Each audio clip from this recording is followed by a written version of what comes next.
히브리서 7장 1절에서 7절 말씀을 보도록 하겠습니다. 이 멜기세덱은 살렘 왕이요 지극히 높으신 하나님의 제사장이라. 여러 왕을 쳐서 죽이고 돌아오는 아브람을 만나 복을 빈 자라. 아브람이 모든 것의 10분의 1을 그에게 나누어 주니라.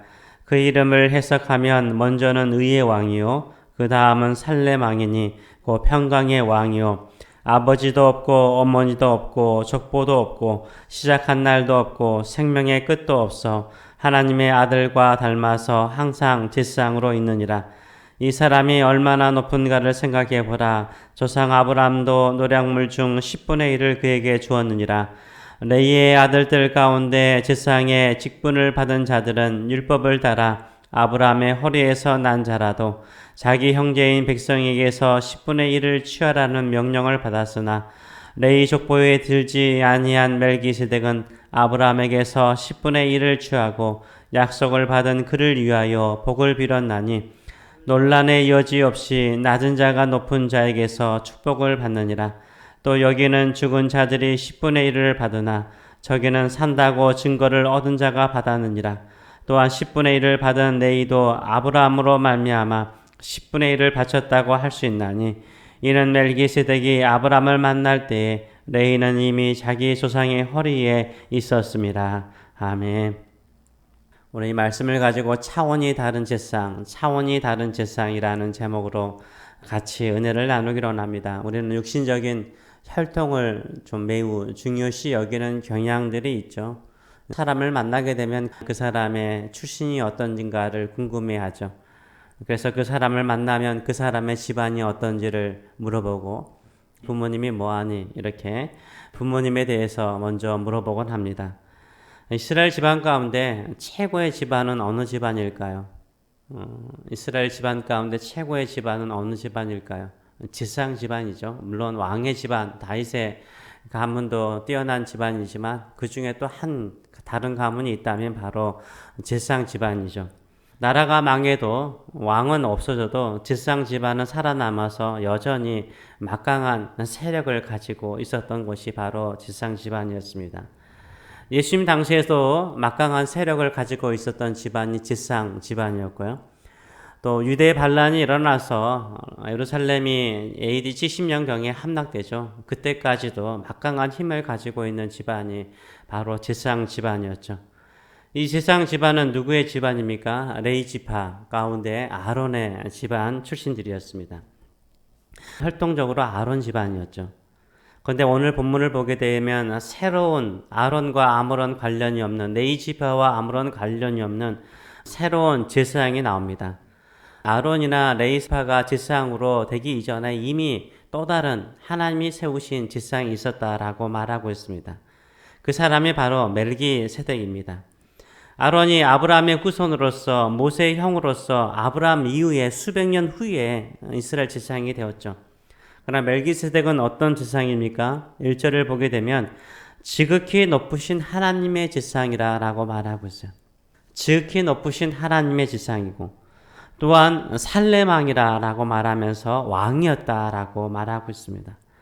심지어 이스라엘 조상인 아브라함에게서 10분의 1, 아브라함이 이 메소포타미아 5 왕들과 전쟁에서 싸워서 이 전리품들을 가져오지 않습니까? 포로들을 살려내고 또 전리품들을 가져오게 되는데 이 전리품의 10분의 1을 아브라함이 이 멜기세덱에게 바쳤다라고 말하고 있습니다. 이때 이 멜기세덱이 아브라함을 축복했습니다. 그래서 아브라함이 10분의 1을 바칠 정도로 위대한 제사장이며 아브라함에게 축복을 줄 정도로 위대한 제사장이었다라고 이야기를 하고 있습니다. 이 멜기세덱은 아브라함의 후손인 아론 집안의 제사장과는 완전히 차원이 다른 제사장이죠. 그것을 설명하기를 3절은 이렇게 말하죠. 아버지도 없고 어머니도 없고 족보도 없고 시작한 날도 없고 생명의 끝도 없어 하나님의 아들과 닮아서 항상 제사장으로 있느니라 라고 말하고 있어요. 이 멜기세덱은 아버지도 없고 어머니도 없고 족보도 없고 끝도 시작한 날도 없대요. 항상 영원한 제사장으로 섬긴다라고 말하고 있습니다. 이것은 아론 집안의 제사장과 완전히 차원이 다른 제사장인 것을 이야기를 하고 있죠. 이 멜기세덱은 우리의 영원한 제사장 대신 예수 그리스도의 예표죠. 예수 그리스도의 예표세요. 예수님은 아론 집안의 제사장이 아니라는 거죠. 예수 그리스도는 아버지도 어머니도 없는 하나님이시죠. 예수 그리스도는 시작도 끝도 없는 하나님이시죠. 예수 그리스도는 우리의 영원한 제사장이신 줄 믿습니다. 멜기세덱이 사람에게 11조를 받고 그를 축복한 것처럼 예수 그리스도는 이 땅의 그 어떤 사람보다도 높으신 분이세요. 높으신 하나님의 아들이신 줄 믿습니다. 이 믿음을 가지고 살아가시는 저와 여러분 되시길 축원합니다. 그러면서 이 멜기세덱의 이름을 해석하기를 2절은 이렇게 해석을 하죠. 아브라함이 모든 것의 10분의 1을 그에게 나누어 주니라. 그 이름을 해석하면 먼저는 의의 왕이요. 그 다음은 살렘 왕이니 살렘이 살롬과 단어 이 자음이 똑같죠. 평강의 왕이라라고 말하고 있습니다. 우리 예수님은 어떤 분이십니까? 우리 주님은 이 멜기세덱의 이름의 해석과 같이 의의 왕이십니다. 가장 의로우신 분이십니다. 예수 그리스도의 의를 붙들고 하나님 아버지 앞에 나가는 자를 의롭게 하시는 줄 믿습니다. 우리의 의가 되신 예수 그리스도를 나의 영원한 제사장으로 삼으시는 저와 여러분 되시길 축원합니다. 예수님은 살렘 왕이십니다. 평강의 왕이십니다. 이 땅에 참된 평강을 주신 분은 누구십니까? 우리 주님밖에 없는 거예요. 우리 작년에 대부분의 사람들이 성구 영신 예배를 드리면서 올해의 계획들을 가지고 새로운 2020년을 맞이하지 않았습니까? 우리가 예상을 했겠습니까? 이 코비드-19이 이렇게 팬데믹으로서 대재앙으로서 우리의 삶을 불편하게 만들고 어렵게 만들 거라고 어떤 사람도 크게 생각하지는 못하였을 것입니다. 우리는 한 치의 앞도 알지 못해요. 그럼에도 불구하고 우리 예수님을 나의 평강의 왕으로 섬기는 자에게는 평강이 임하는 줄 믿습니다. 평강이 임하는 줄 믿습니다. 우리는 보고 경험하고 아는 지식으로 모든 것을 판단하고 안다라고 생각을 합니다. 제가 예전에 어느 책을 좋아하는 분의 이야기를 들어본 적이 있습니다. 책을 너무 좋아해서 거의 책을 몇십만 권을 책을 읽었다고 합니다. 책을 읽고 난 다음에 자기가 결론을 내렸대요. 수십만 권의 책을 읽었는데 무슨 결론이냐라고 말했더니 이 사람은 자기는 불가지론자래요. 모르겠다는 거예요.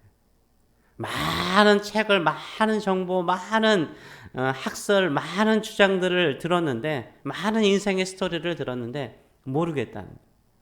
우리의 지식은요. 아무리 많은 것을 배우도요. 모를 때가 많아요. 우리가 아는 게 전부가 아니라는 거예요. 성경에서 우리가 우리 이성으로 해석하는 것이 전부가 아니죠. 하나님은 차원이 다른 분이시죠. 이 멜기세덱도요. 우리가 인간적으로 생각하면 이해가 되지 않는 분이죠. 신비로운 분이시죠. 차원이 다른 분이죠. 예수님께서 이 땅에 인간의 몸을 성령을 통해 태어나신 것도 차원이 다른 거죠. 신비로운 거죠. 신앙생활도 마찬가지인 것 같아요. 신앙도요. 신비로운 게 너무 많아요. 우리의 일반적인 이성적이고 상식적인 선을 넘어서 하나님께서 역사하시는 경우가 너무나 많습니다. 그렇기 때문에 우리가 기도하는 거죠. 그렇기 때문에 믿는 거예요. 그렇기 때문에 하나님께 감사하고 찬송하며 나가는 거예요. 지금 이 팬데믹 상태에서도 하나님께 감사하고 하나님의 하실 일을 기대하며 믿음으로 살아가는 줄 믿습니다. 우리는 하나님이 우리와 같은 차원이 아니신 것을 인정해야 돼요. 우리보다 훨씬 높으신 차원에 계신 하나님이신 것을 믿으시고 하나님의 섭리와 계획 안에 살아가시는 저와 여러분 되시길 축원합니다. 교회에 아주 미세한 작은 개미들 있지 않습니까? 갑자기 작은 개미들이 신교실에 생겼더라고요. 거기에 꿀이 좀 떨어져 있었나 봐요. 그 꿀 때문에 그냥 엄청나게 모여 있더라고요. 제가 약을 뿌리고 닦죠. 깨끗하게 닦았습니다. 근데 이 해석에서 또 거기에 있지 않았던 개미들이 올라와가지고 식탁에 탁자에 올라와가지고 계속해서 막 찾는 거예요. 그걸 보면서 느끼는 것 중에 하나가 내가 저런 개미일 수 있겠다라는 생각을 해요. 이미 다 정리되고 깨끗하게 청소됐는데 거기에 또 새로운 곳이 있는 것처럼 찾는 개미처럼 아무것도 모르고 우리가 그런 인생을 살아갈 수 있는 것입니다. 창조주 되신 우리 하나님께서 우리를 지켜보고 계십니다. 우리를 보호하고 계십니다. 우리를 하나님의 자녀로 삼으시고 우리를 통해서 위대한 일을 이루실 줄 믿습니다. 하나님의 인도하심과 하나님의 섭리와 계획을 끝까지 믿으시는 저와 여러분 되시길 축원합니다. 차원이 다르신 하나님께서 우리의 차원에 찾아오셔서 역사하시는 그 섭리를 늘 기대하시며 살아가시는 저와 여러분 되시길 축원합니다. 기도하겠습니다. 살아계신 하나님 아버지, 우리는 어리석습니다. 우리가 보고 우리가 경험하고 우리가 아는 것으로 해석하고 그 이상의 것을 믿지 않으려고 하는 경향들이 많습니다. 우리에게 영원한 제사장 되시고 차원이 다른 구세주가 되시며 하나님이신 우리 주 예수 그리스도를 나의 왕으로, 평강의 왕으로, 의의 왕으로 섬기게 하신 것을 진심으로 감사드립니다. 우리는 우리와 차원이 다른 하나님의 섭리와 계획과 인도하심과 능력을 믿습니다. 그러기에 오직 주만을 찬양하고 경배하며 주만을 따르며 주의 말씀대로 살아가는 저희들의 삶들이 될 수 있도록 축복하여 주시옵소서. 감사드리며 예수님의 이름으로 기도합나이다. 아멘.